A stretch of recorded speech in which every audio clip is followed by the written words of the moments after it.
What up, peeps? Your friendly neighborhood Monomachos here, speaking to you from the lovely Fortress of Solitude. And I just want to wish you all a blessed Advent season and say a few words about this current situation, both in Ukraine and in the political sphere.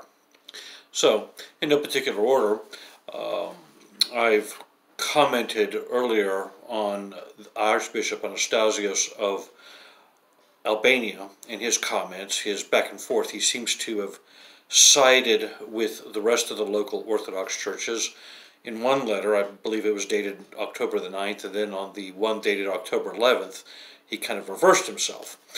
And I explained in a video and in the text why I think somebody got to him, and I thought, regardless, his reasoning was very weak. Intellectually, it was flaccid.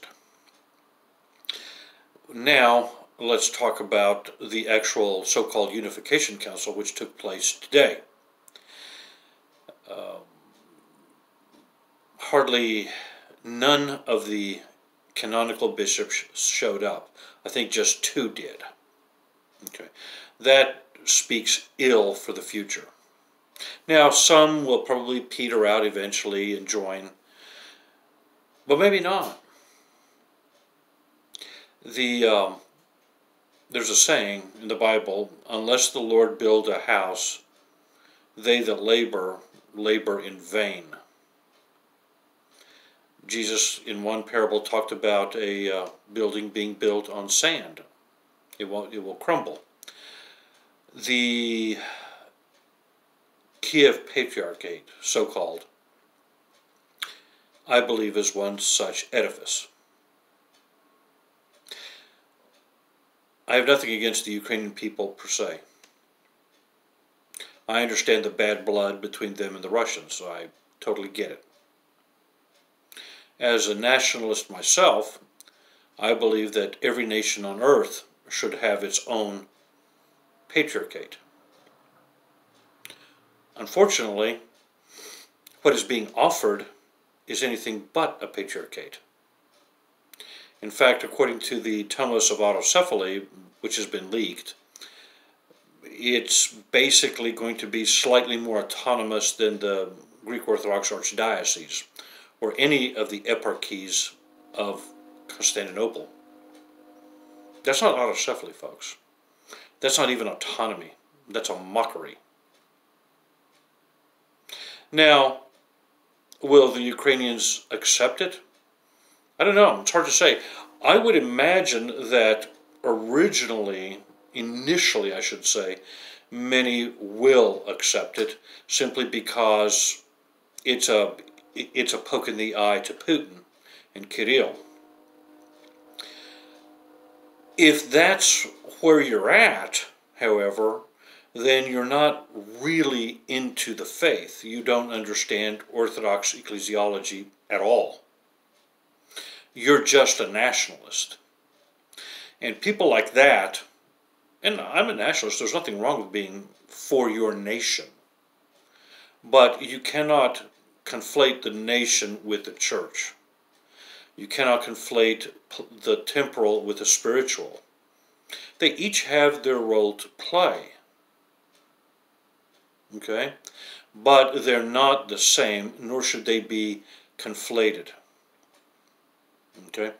So, if indeed this is just simply about nationalism, then it will fail. And those who accede to it will feel betrayed because nationalism can kind of go this way religiously or that way religiously. And when I say this way, I mean it could go towards the Unia. Okay? And I think ultimately that's where it's going to go. Poroshenko himself is effectively a Uniate. He communes in a Uniate cathedral, the Cathedral of St. George. So he's excommunicate. He's not an Orthodox Christian because he partakes of the Eucharist in a Catholic church. Eastern Rite, but is still Catholic. Well, I could go on about Poroshenko, and I will. He makes a mockery of nationalism on many levels. The true nationalist leaders that are out there, whether they're Trump or Salvini or Orban or Putin or Netanyahu, Tusk, I believe, the president of Poland, the current president of Bulgaria, whose name escapes me, they're popular. They're real popular. The globalists, Macron in France, Merkel in Germany, Theresa May in Britain, Tsipras in Greece, they're not popular. And they're just one step ahead of the guillotine of enraged mobs. The only exception to this is Poroshenko, who is a nationalist, I'll give him that, but his popularity is literally in the toilet. It's at 8%. He's doing whatever he can on behalf of his globalist masters to salvage a re-election. Because as it appears now, it looks like Yulia Tymoshenko, who has a popularity rating of about 28%, is going to soundly beat him. She was president at one time in the early 2000s, if memory serves. Not a perfect person by any stretch of the imagination, has her own issues with legality, shall we say, but she still is 4 times as popular as Poroshenko. Now, this is interesting because Tymoshenko has no particular anti-Russian animus. She worked fairly well with Putin and the Russians during her tenure in office. So this is where it gets kind of interesting, I think. That's all I'm going to say at present, because more will come out in due time.